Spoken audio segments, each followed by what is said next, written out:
Paz, Senhor, igreja. Quero louvar a Deus por mais essa rica e maravilhosa palavra que nos concede, oportunidade, que nos concede de estarmos mais uma vez aqui na sua casa para juntos louvarmos, engrandecê-lo e também ouvir a sua voz aqui através do Espírito Santo.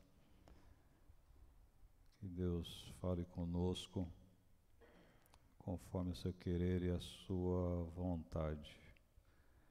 E falando em agradecer a oportunidade, estamos mais uma vez, A gente vai falar sobre isso.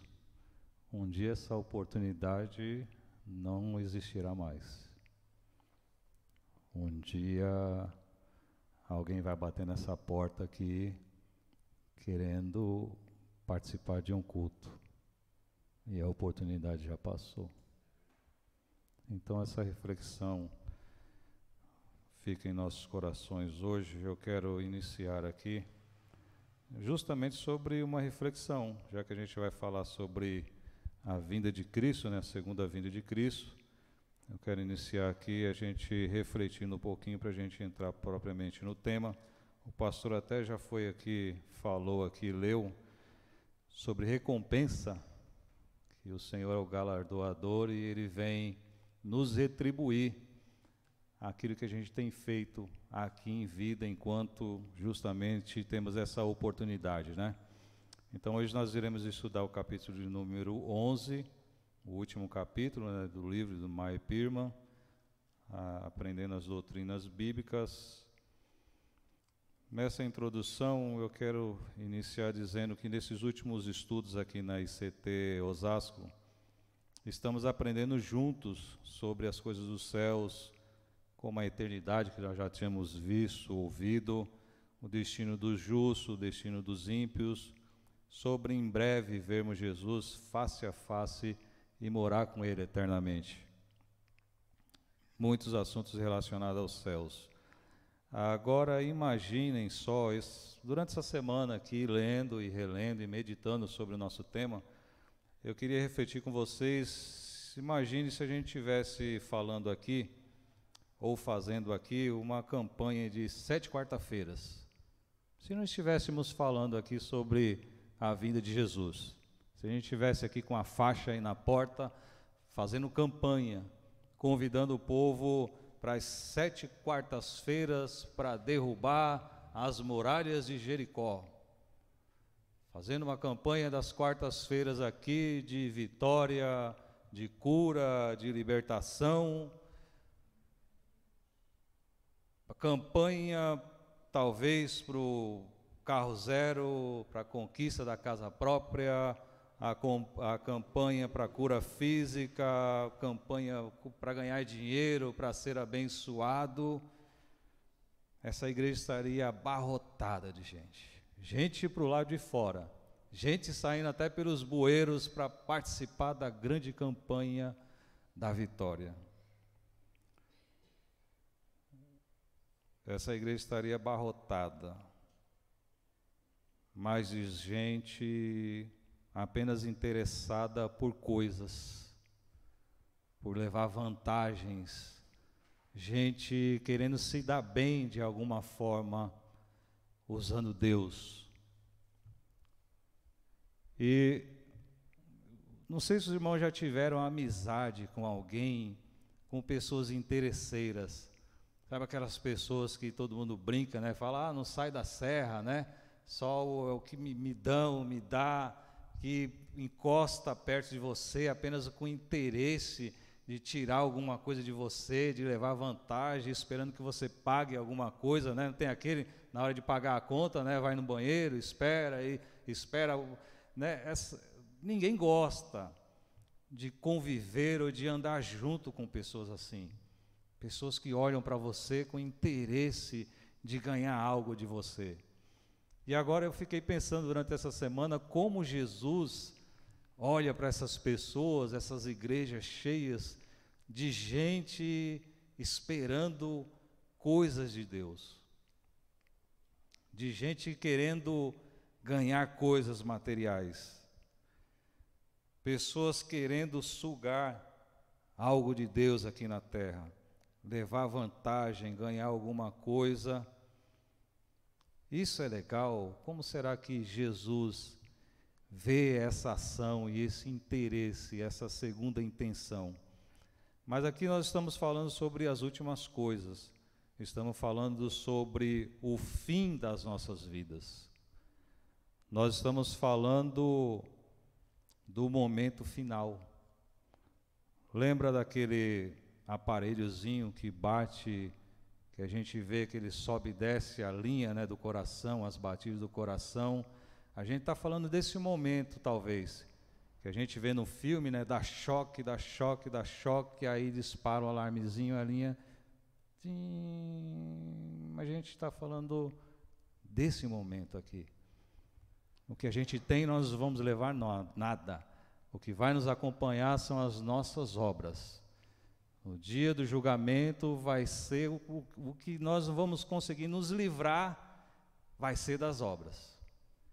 Isso vai com a gente.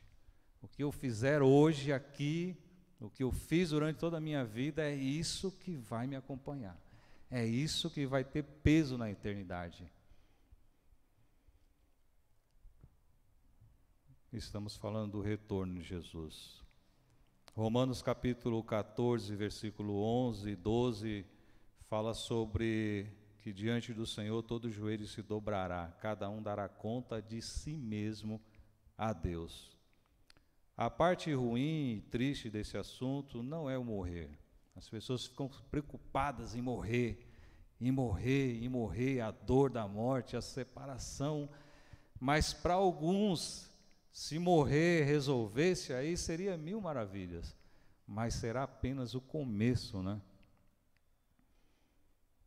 Não é a morte física. Isso é inevitável. Até lá, se Jesus não voltar, todos nós que estamos aqui iremos morrer.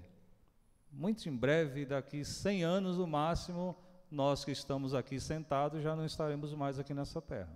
Alguns passam, né, de 100 anos, mas é raridade. Mas depois da morte vem o juízo ou a prestação de conta. E isso nos leva a nós que somos crentes ao tribunal de Cristo, né? E aqueles que não são crentes ao juízo final.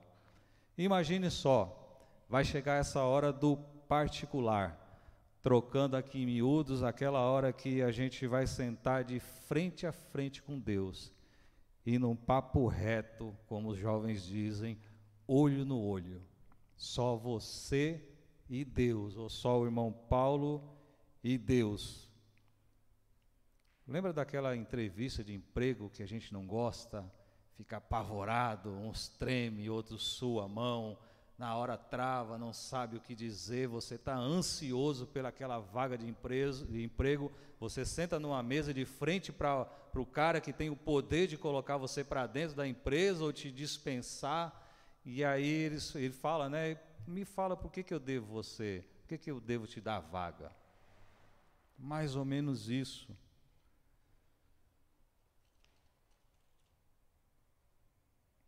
Iremos ouvir algo mais ou menos assim, diante de Deus. Paulo, por que você não fez? Consegue imaginar isso? Deus perguntando para você?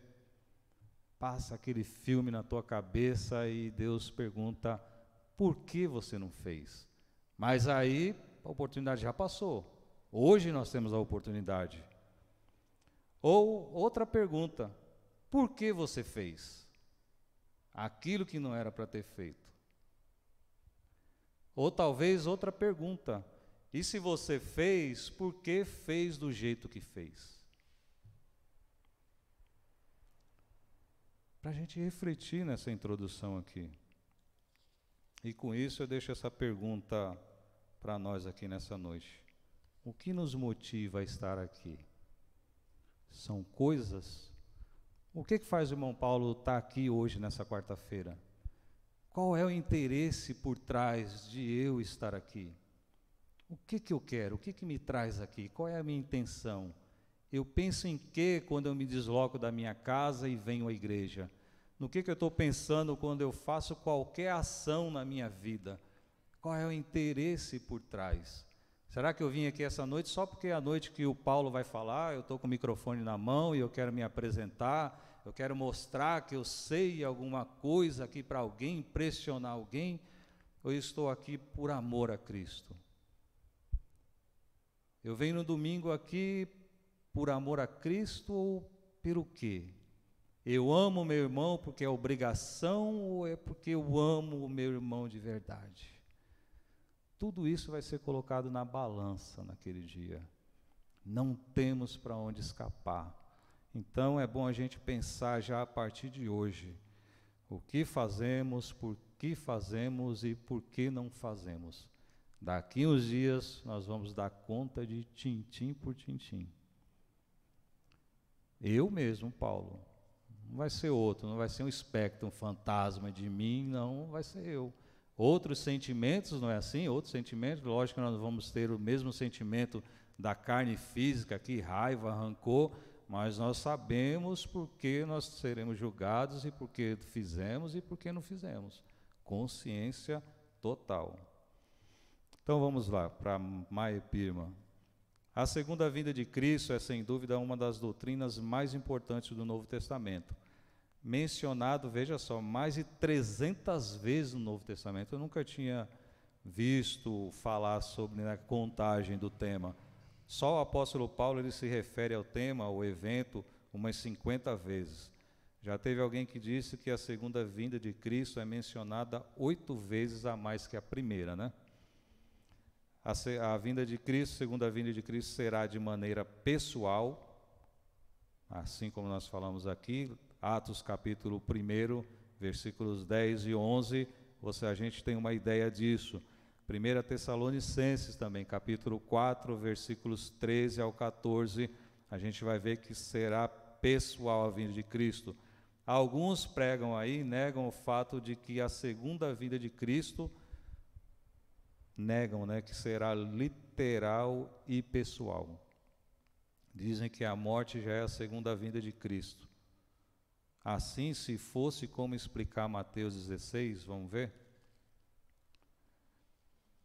Se a segunda vinda de Cristo é a nossa morte, como vamos explicar Mateus capítulo 16, versículo 28?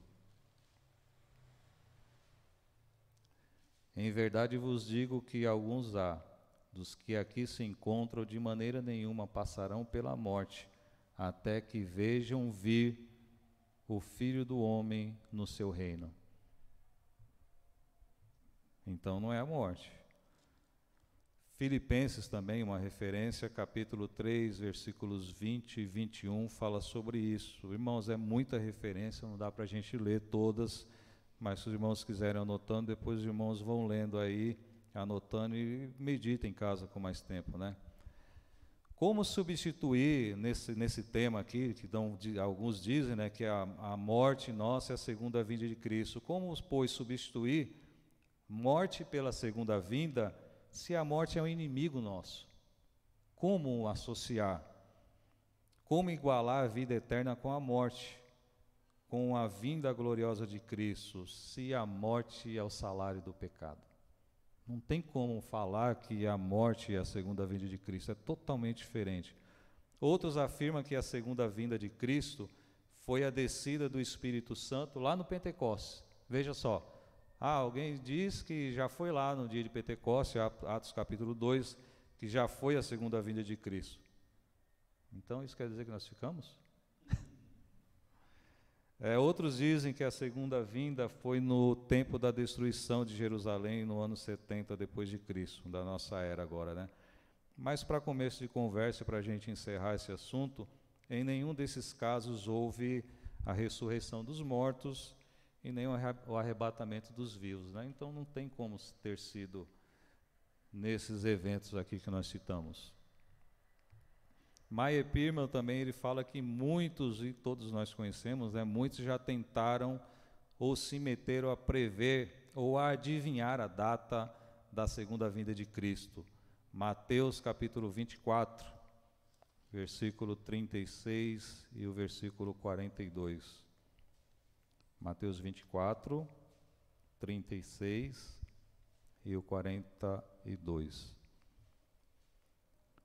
36. Mas a respeito daquele dia e hora, ninguém sabe, nem os anjos dos céus, nem o Filho, senão o Pai.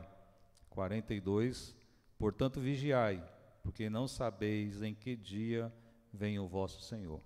Então não ficou para ninguém tentar adivinhar, tentar prever, né? Alguns teólogos aí, para mostrar, né, a sua habilidade com os números e fazerem contas e tal, ficam aí chutando, mas isso não ficou para a gente saber. Quem sabe é Deus, o Pai e o Filho. Aqui Jesus compara a sua segunda vinda à época de Noé, né, que o pessoal bebia, comia, casavam, davam-se casamento e quando menos esperavam, chega o dilúvio, a porta da arca é trancada e acontece o dilúvio. E coisa interessante é que na nossa época, no nosso tempo, Jesus é a nossa arca. E essa arca ainda está aberta, estamos pregando, estamos falando, anunciando a palavra e o mundo continua aí. Todo mundo se preocupando com as suas vidas, com o seu egoísmo, com o seu bem-estar, mas essa porta, essa arca de Cristo, em breve será fechada. E nós vamos ver aqui alguns indícios, né, alguns marcadores de que esse tempo está bem próximo. Saber o dia ou a data da segunda vinda de Cristo, Meyer Pirma compara a sabemos o dia da nossa morte. Já pensou? Como nós falamos aqui antes, traria pânico. Imagina você ter dia e hora marcado para morrer. Se você soubesse, se eu soubesse, eu acho que eu morria antes, só de saber. Só de alguém falar, olha, tal dia, né? Isso causaria pânico, desespero, paralisia, isso traria um caos. Né? Eu gosto sempre de lembrar disso, se os irmãos, alguns irmãos já assistiram aqueles documentários de corredor da pena de morte, o último dia da pessoa. O Estado, ele tem o direito de escolher a comida que ele quer comer, marcado, cravado no relógio, ele vai para uma cadeira, não sei se é eletricidade ou se injeção. Se vocês assistirem aquilo, você fica impressionado de você ver. Imagina a gente saber o dia da nossa hora. É melhor que seja de surpresa mesmo. Ou sobre o paciente, né, desenganado pelos médicos, já em fase terminal também. Triste demais. Ninguém quer saber, ninguém quer conversar, ninguém quer saber o dia da sua morte. Ou imagine a santidade que se instalaria no meio da humanidade se tivesse o dia que Jesus voltasse. Eu mesmo ia ser crente um dia antes, né? Até mesmo no meio daqueles que não acreditam em Cristo, seria uma correria, as igrejas iriam encher, todo mundo iria aceitar Jesus, todo mundo ia ser santo, se arrepender de seus pecados, mas tudo isso por medo ou por mero interesse. E o amor a Deus e a sua palavra, onde ficam?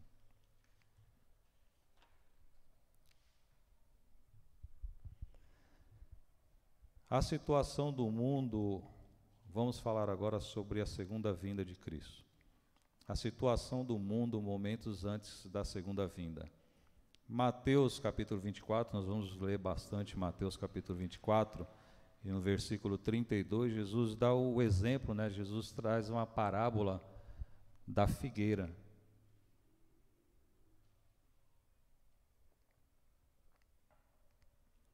Mateus 24, 32, Jesus fala assim: aprendei, pois a parábola da figueira, quando já os ramos se renovam e as folhas brotam, sabeis que está próximo o verão. Esse dia eu estava vindo para a igreja com a Sandra de manhã cedo, e a gente vindo de carro, olhando, né, cedinho, pouca gente no trânsito, e eu vi bastante árvores de ipê, e os ipês florescendo, cheio de flores. Eu acho lindo o ipê amarelo, né? E aí eu falei para ela, olha, o inverno já está acabando. Frente fria, se tiver, pouca, porque as aves já começaram a dar as flores. E é mais ou menos isso que Jesus fala. Para a gente observar a natureza, o decorrer, as estações, não é assim? Deus vai nos dando sinais, alerta de que a vinda dele está próxima. Jesus fala dos ramos, né? Jesus fala das folhas, Jesus fala de verão, tempo de fruta, de colheita, e Jesus fala, olha, né? Olha para a figueira, da mesma forma que a gente vai sabendo, vai vendo o caminhar das coisas, o próximo passo que vai acontecer. Jesus nos fala assim: fiquem atentos, porque os sinais estão aí.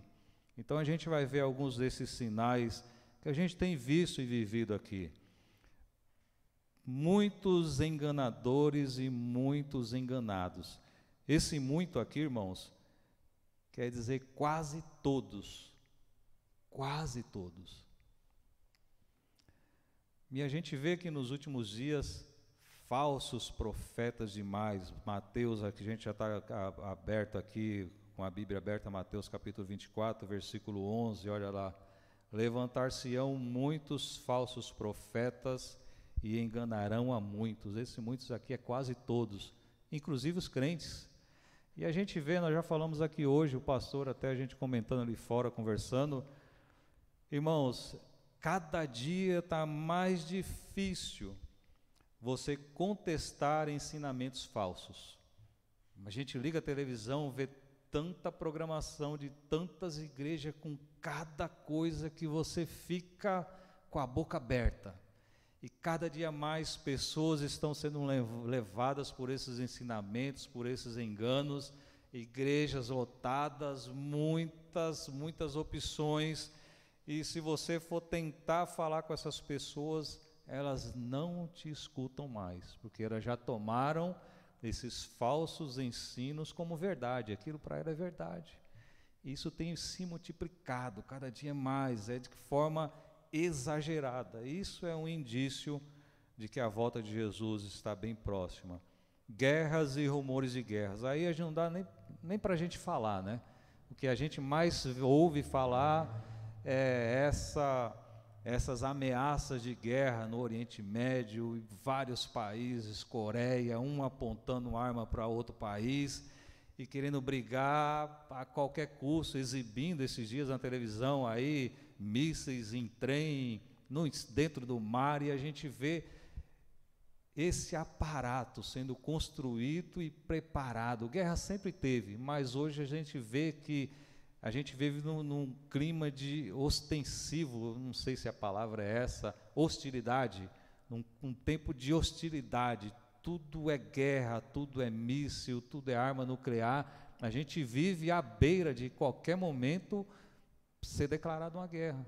E países contra países também, né? Além de guerra, quando a gente fala, a gente sempre pensa em guerra, né? Armamentos bélicos, países contra países.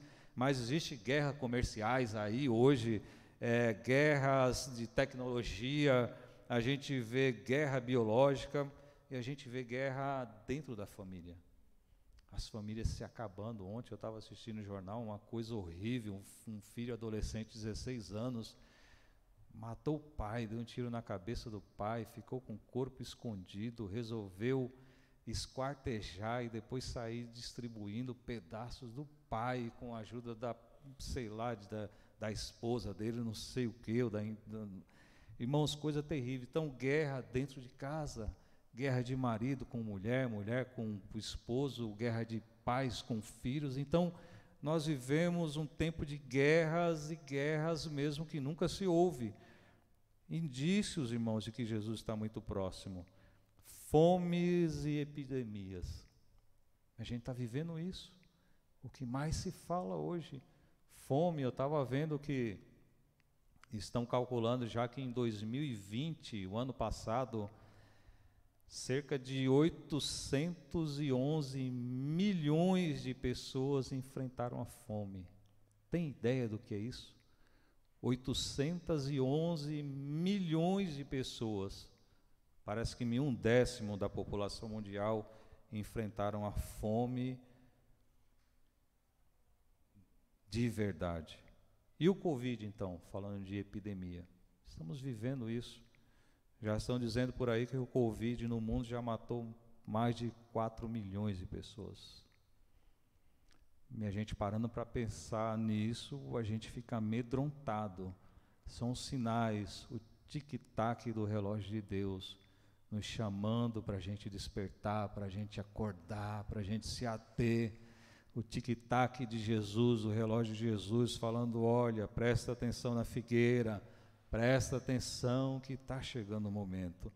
Terremotos, vulcões, tsunamis e coisas espantosas, né? Vários terremotos, a gente vê aí esses dias aí, Haiti, Japão, tsunami na Indonésia, né? Aquela coisa horrível. Irmãos, as coisas estão de forma exageradamente, e às vezes a gente não para pensar nisso. Está se tornando comum, a gente não para meditar, que o dia se aproxima, perseguição brutal aos cristãos. Mateus 24, versículo 9, para a gente não ficar pulando muito, para a gente ganhar tempo, vamos parar aqui em Mateus 24 e versículo 9. Nesse tempo, então sereis atribulados e vos matarão, sereis odiado de todas as nações por causa do meu nome. A gente viu aí o domínio, né, do Talibã agora lá no Iraque, os cristãos sendo caçados, sendo mortos, decapitados. Aqui no Brasil, a gente para meditar, nos últimos dias, o que mais tem gerado ódio aos corruptos, principalmente esse povo da política, alguns departamentos, alguns setores estão com ódio dos cristãos, dos crentes, porque a igreja tem se levantado, tem protestado, tem estado do lado do bem, e a gente percebe que no Brasil está se iniciando um período, sim, de ódio, de perseguição aos cristãos, porque a igreja tem ido para a rua, a igreja tem estado na frente das manifestações, dos protestos, e isso eu já vi político dizendo, se você vê no YouTube, o cara falando, olha, esses evangélicos aí, esses crentes aí, se for preciso pegar em arma, eu estou disposto a isso. Está chegando no Brasil, irmãos, a gente está pensando que vai ser tudo assim, mamãozinho com açúcar, não, a gente está à beira aí de começar uma perseguição aqui no Brasil também. Não é só lá fora, não é só no Oriente Médio, não. E isso virá. Escândalos, traição e ódio. Mateus 24, 12. E por se multiplicar a iniquidade e o amor de quase todos se esfriará. Mais uma vez aqui, irmãos, quase todos. E muitos, esse muitos é quase todo. O amor ao próximo, o amor a Deus. A gente tem visto cada dia isso se proliferando, isso crescendo, desprezo pelo próximo, a apatia, o ser humano cada dia mais individualista, né? A gente tem visto aí as pesquisas ultimamente, as pessoas, no mundo geral, é crescido o número de pessoas que estão morando sozinhos, em um cômodo só, se isolando, todo mundo se separando, cada um pensando em si, no egoísmo, o amor se esfriando. O amor a Deus, quantas e quantas pessoas hoje se declarando desigrejados, que não tem mais fé em Deus, que não acredita mais.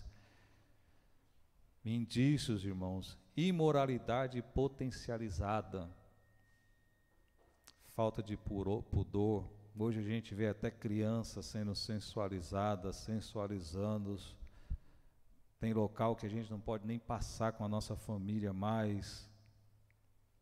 Na TV, na internet, uma coisa que dá nojo, que dá náuseas de você ver essa questão da imoralidade. Falta de fé, fidelidade, essa falta de fé aqui é fidelidade e confiança inabalável em Deus. Não fé de obter as coisas, mas a fé de esperar em Deus. Jesus Cristo está demorando demais, desde que eu nasci, sou criança, Desde sempre eu vejo falar desse negócio que Jesus vai voltar, e nunca voltou. Eu quero saber mais desse negócio de ser crente, né? Essa falta de fé em Deus, na palavra de Deus, isso tem se multiplicado cada dia mais. Cada dia mais a gente vê pessoas que se declaram que não acreditam na palavra do Senhor. Grandes sinais nos céus. Que sinais seriam esses? Mudança de clima, tudo exagerado, chuva é chuva demais, frio, frio demais, vento, vento demais. Sinais nos céus, grandes sinais. Não está falando de eclipse não, irmãos, está falando dessas coisas que a gente tem vivido aqui nos últimos dias. A multiplicação da ciência, se você for ver a tecnologia hoje, você se assusta.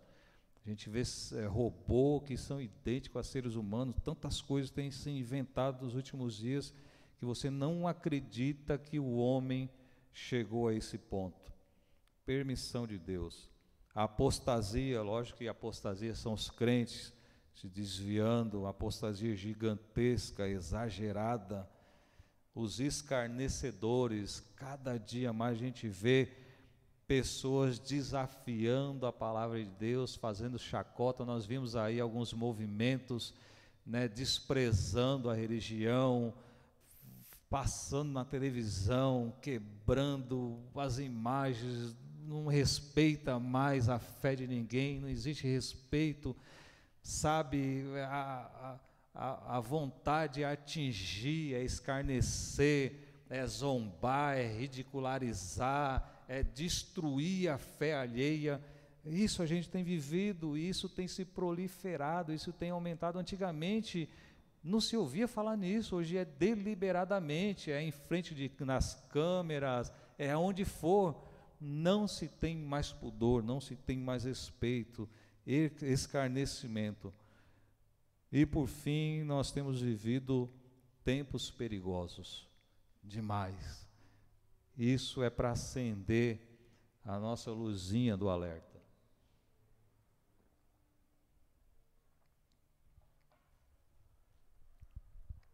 E aqui, já partindo para o final, nós colocamos aqui mais ou menos tentar desenhar o cenário escatológico, né? A ordem que vão acontecer os eventos das últimas coisas.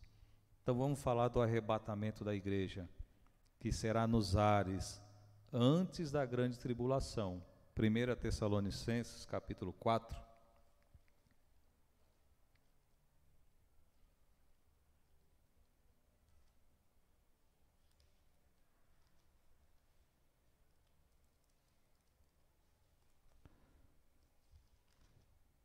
Primeira Tessalonicenses, capítulo 4, versículos 16 e o 17, que nos diz assim: porquanto o Senhor mesmo, dada a sua palavra de ordem, ouvida a voz do arcanjo e ressoada a trombeta de Deus, descerá dos céus, e os mortos em Cristo ressuscitarão primeiro. Depois nós, os vivos, os que ficarmos, seremos arrebatados juntamente com eles entre as nuvens, para o encontro do Senhor nos ares, e assim estaremos para sempre com o Senhor. Então a gente já começa a ver, né, a parte do desfecho das últimas coisas, o arrebatamento da igreja, o momento mais esperado, como eu já disse aqui, é o que mais a gente deve desejar, é o que mais a gente deve ansiar. Quando a gente acordar de manhã, colocar os pés no chão, a gente deveria ter um alvo assim desenhado na nossa parede: Jesus em breve vai voltar para me buscar. Arrebatamento, isso é o maior objetivo, o maior alvo do crente é o dia do arrebatamento da igreja. E em seguida, né, a ressurreição dos mortos em Cristo, nós já lemos aqui, capítulo 4, versículo 6. A glorificação ou a transformação em corpos incorruptíveis e imortal dos que estiverem vivos. Vamos ver Filipenses, capítulo 3, versículo 21.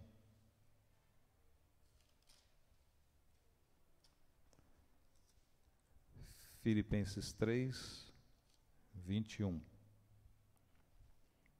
o qual transformará o nosso corpo de humilhação para ser igual ao corpo da sua glória, segundo a eficácia do poder que ele tem de até subordinar a si todas as coisas.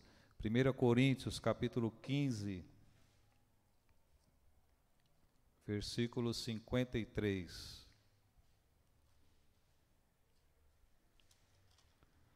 Aqui a gente está falando da transformação. 1 Coríntios 15, 53.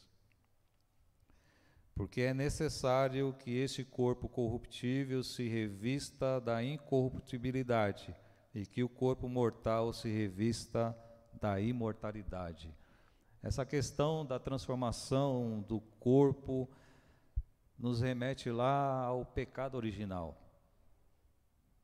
No céu não entra pecado, então nós receberemos um corpo glorificado, assim como Jesus teve o seu corpo glorificado, nós receberemos um corpo glorificado igual ao dele, para entrarmos nos céus. Então, o arrebatamento da igreja, a ressurreição dos mortos, eles vão subir, a glorificação, nós que estivermos vivos, ou aqueles que estiveram vivos, serão transformados e encontraremos com Cristo nos céus e ficaremos com Ele eternamente.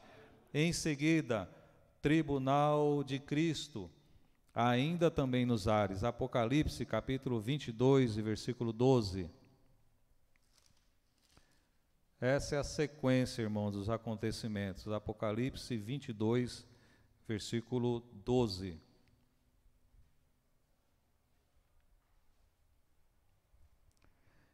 E eis que venho sem demora, e comigo está o galardão que tenho para retribuir a cada um segundo as suas obras. 1 Pedro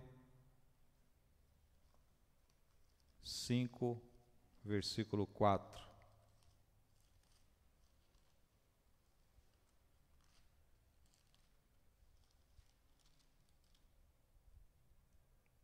Pedro 5:4 nos diz assim: Ora, logo que o Supremo Pastor se manifestar, recebereis a imarcessível coroa da glória.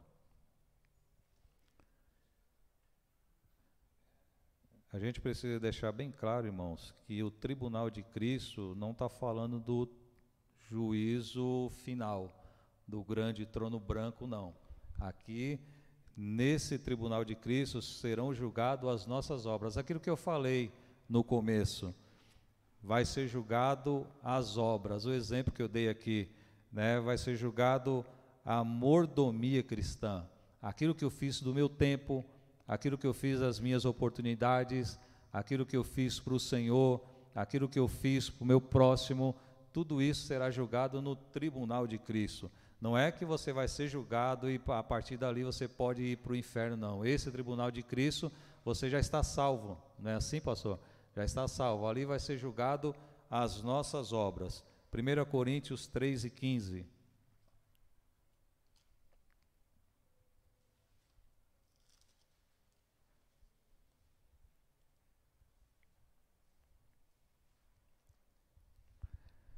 Se a obra de alguém se queimar, sofrerá ele dano, mas esse mesmo será salvo, todavia, como que através do fogo. Então, tudo aquilo que o irmão Paulo faz aqui na terra, tudo aquilo que o irmão Paulo tem feito, as pessoas veem o irmão Paulo fazer, você faz, tudo isso vai ser provado naquele dia. Eu imagino se Jesus vai pegar, se a gente pudesse, né, colocar isso em uma ilustração, de repente, chegar lá atrás as obras do Paulo, aí chega um saco desse tamanho, as obras do irmão Paulo, pá, aí passa o fogo, queima tudo, tudo que eu fiz foi em vão, porque eu fiz para mim aparecer, para minha vanglória, tudo tempo perdido. Por isso que eu falei, a gente tem que analisar bem aquilo que a gente faz. Com que intuito, com que propósito nós estamos fazendo. Por quê? Porque, de repente, eu estou fazendo aqui a minha vida inteira e nada vai se aproveitar. Mas, no entanto, o fogo passado por essas obras, e aí ele faz aqui a comparação, né, de madeira, ouro, metal. O fogo não vai queimar o metal, o ouro. Então essas são as obras preciosas. E o que é obras preciosas aos olhos de Deus? A gente sabe muito bem. Então nesse tribunal de Cristo será julgado as nossas obras, será colocado na balança aquilo que nós fizemos, por que não fizemos. Esse vai ser o tribunal de Cristo nos ares ainda. E aí, irmãos, vamos falar sobre a grande tribulação, 7 anos. Daniel capítulo 9, nós não vamos ler porque senão meu tempo já está se indo. Daniel capítulo 9, versículos 25 e 27. Esse período de 7 anos é a grande tribulação. Vou tentar resumir aqui. Quando Jesus voltar, a igreja vai subir, nós iremos entrar para as bodas do Cordeiro, aonde seremos julgados as nossas obras e iremos para o céu, para as bodas do Cordeiro. Jesus dá muitos exemplos sobre o casamento, né? As virgens, as 10 virgens, as 5 prudentes, as 5 loucas. Jesus sempre usa o casamento, a igreja, a noiva de Cristo. Então será essa junção. Lembra que quando eu falei, como será essa inauguração no céu, momento de festa, momento de receber os nossos galardões, momento de pisar lá, momentos da grande ceia do Senhor, de participarmos da mesa com Ele.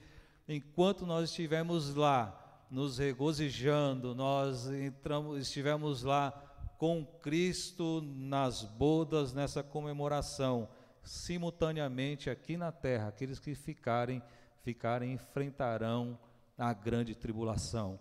Essa grande tribulação, irmãos, não é a tribulação que Jesus fala, que os cristãos, que nós seremos atribulados e seremos perseguidos pelo nosso inimigo. Não é essa tribulação do inimigo, não.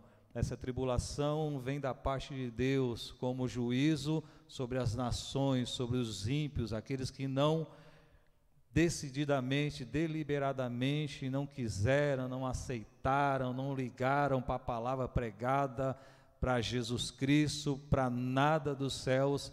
Esse período da grande tribulação será sobre essas pessoas. Enquanto nós estivermos em festa no céu, nas bodas do Cordeiro, aqui, quem ficar aqui vai passar por essa grande tribulação. E Jesus fala que é uma tribulação a qual nunca houve na terra e nunca haverá. Coisas terríveis durante 7 anos. E aí a gente, esses 7 anos, a grande tribulação, fala sobre Daniel capítulo 9, que são 7 semanas de anos. Aí é complicado, tem que fazer conta, mas resumidamente, irmãos, começa a contar essas 7 semanas de Daniel, nesse capítulo 9,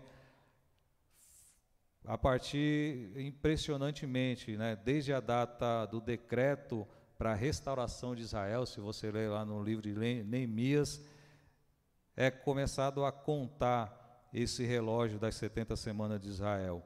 E ele para justamente na entrada triunfal de Jerusalém, de Jesus em Jerusalém. Quando ele entra, sentado no jumentinho e tal, o relógio para ali. Então, 69 semanas se passaram até ali, e falta apenas uma semana, que é 7 anos, a semana de anos, que é justamente no período da grande tribulação, esses últimos 7 anos da nossa era. As bodas do Cordeiro no céu, simultaneamente, Apocalipse capítulo 19, vamos ler, versículo 1.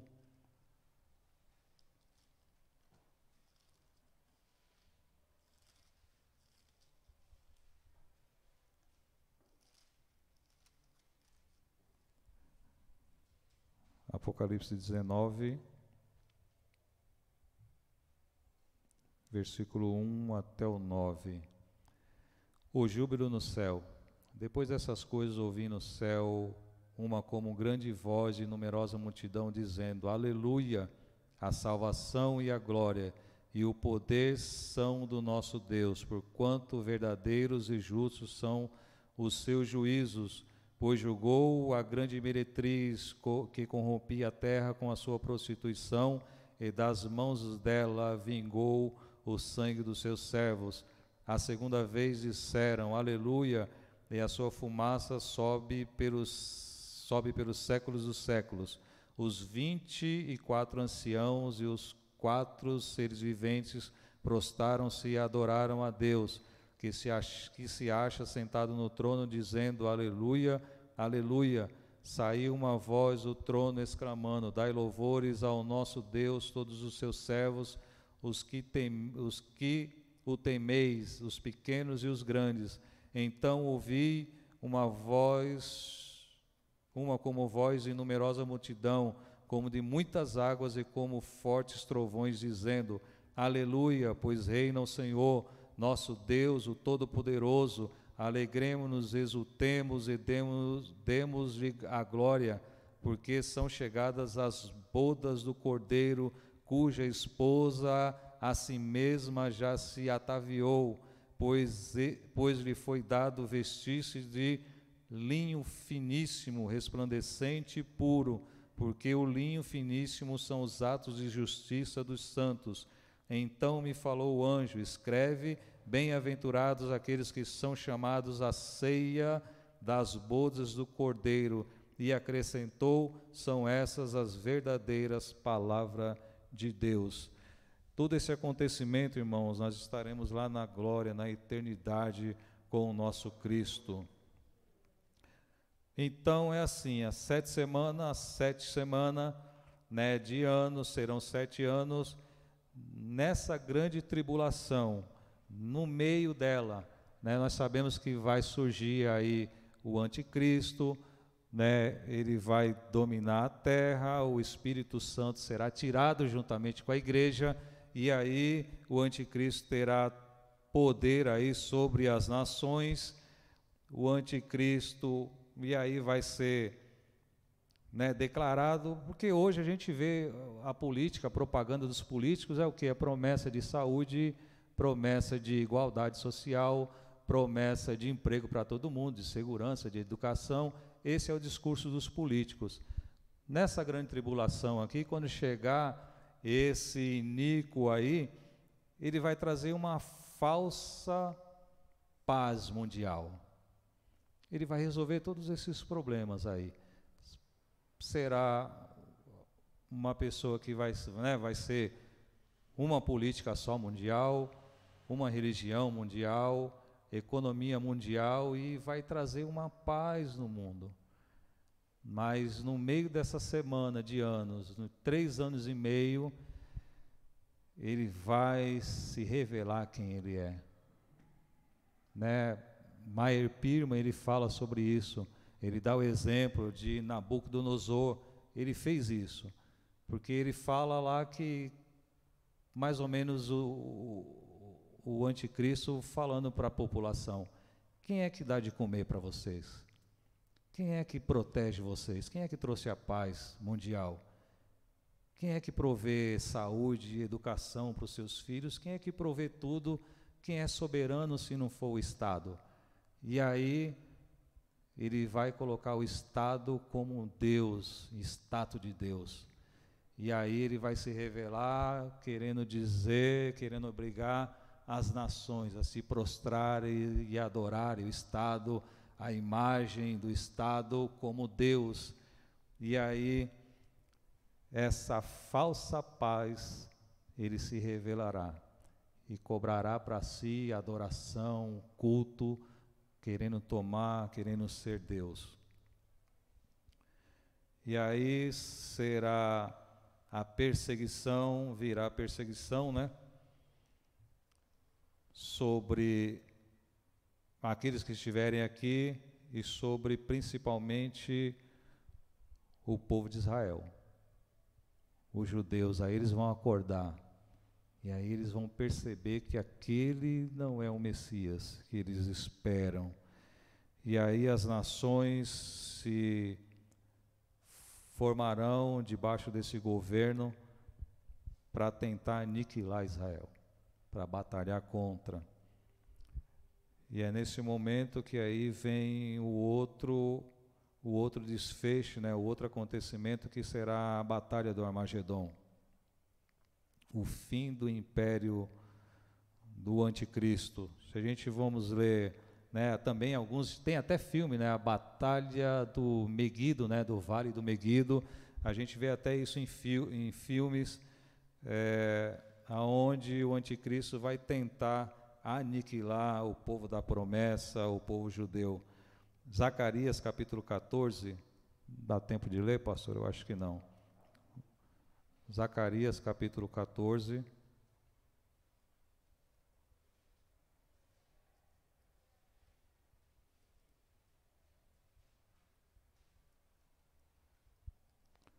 Zacarias é lá no finzinho, antes de Malaquias, irmãos. Zacarias 14, do versículo 1 ao 4. Vamos ler rapidamente.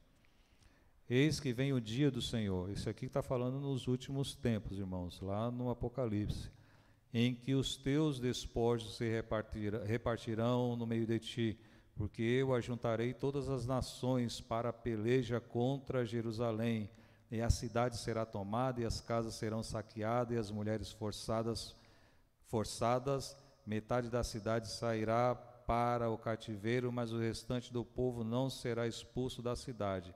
Então sairá o Senhor e pelejará contra essas nações, como pelejou no dia da batalha.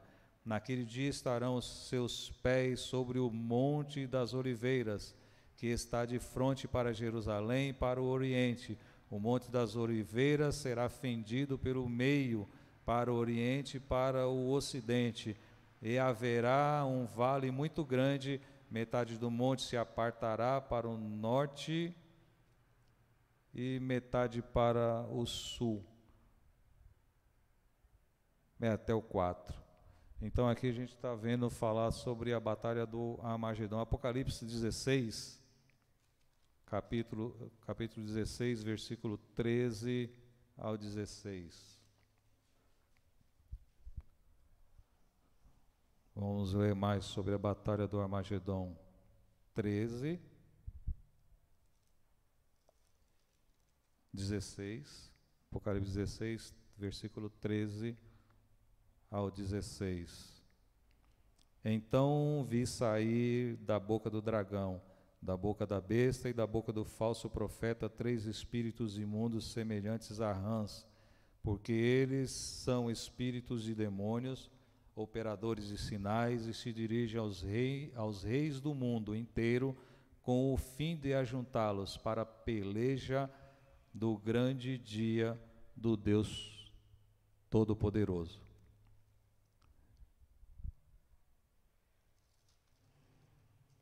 O fim do império do anticristo, Apocalipse 19,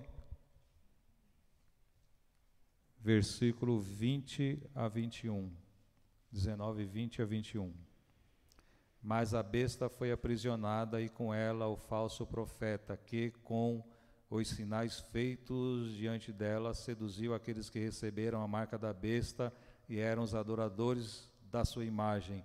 Os 2 foram lançados vivos dentro do lago de fogo, que arde com enxofre.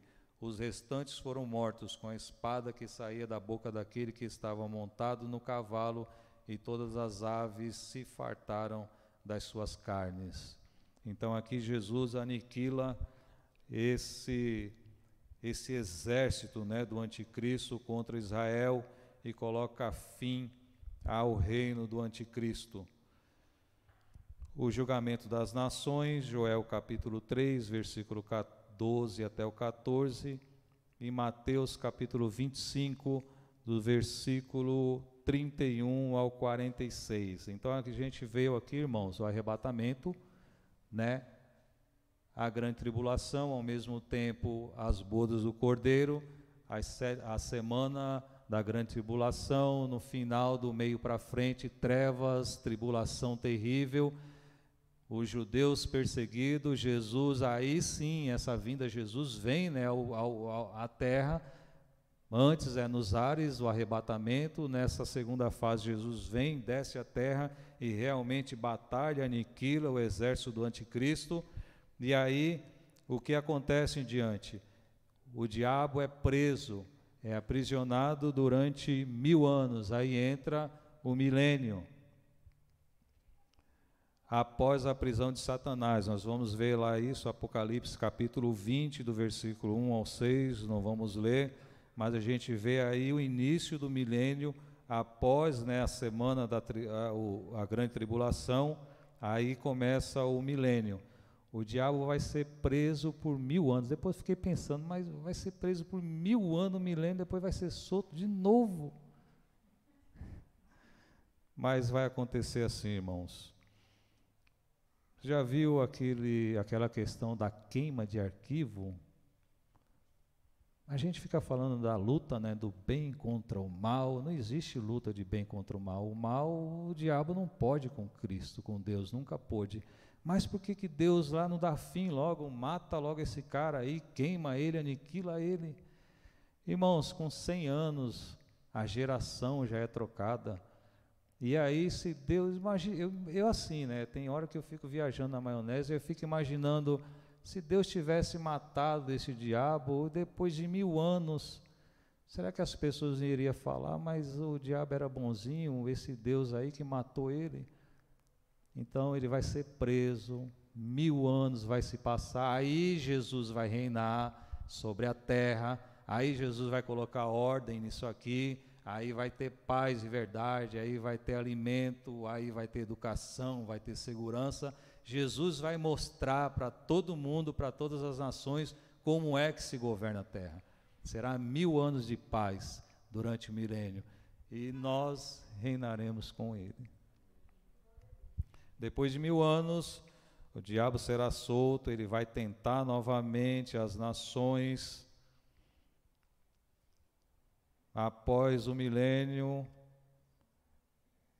ele será julgado, o diabo será julgado em segunda instância, e todas as suas hostes também serão julgados. Apocalipse capítulo 20, você vai ver lá, capítulo 20, versículo 7 ao 10, João capítulo 16, versículo 8 ao 11, e Romanos capítulo 16, versículo 20. O diabo vai tentar novamente as nações, aí sim ele vai ser julgado, vai ser lançado no lago de fogo ardente eternamente.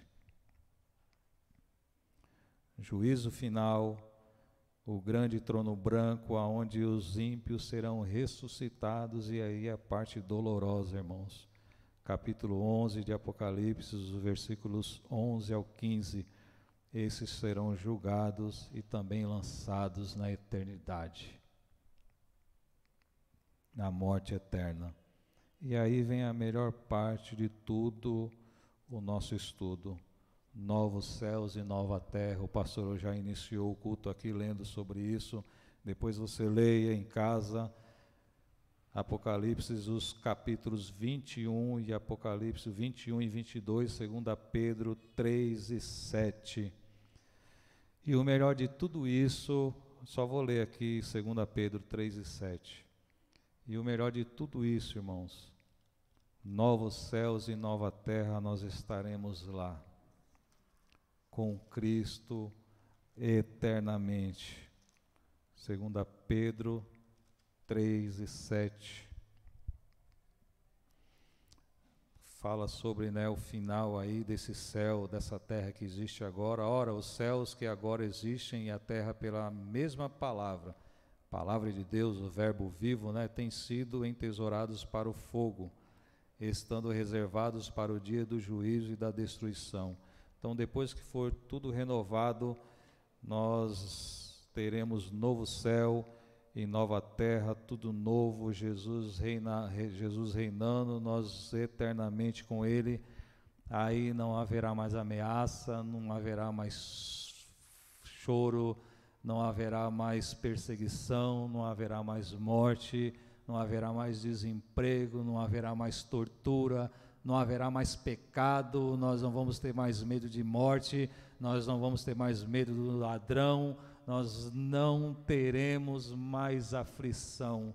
Jesus Cristo falou: tende bom ânimo, pois eu venci e nós também venceremos. Novos céus e nova terra nos aguarda. Em breve estaremos juntos, cantando, glorificando, exaltando ao nosso Deus, na boda do Cordeiro, participando da grande ceia do Senhor. Imagine, irmãos, como vai ser lá. A gente se encontrando e conversando e dizendo: valeu a pena esperar nele, valeu a pena crer, valeu a pena não desanimar, valeu a pena, irmãos, vale a pena.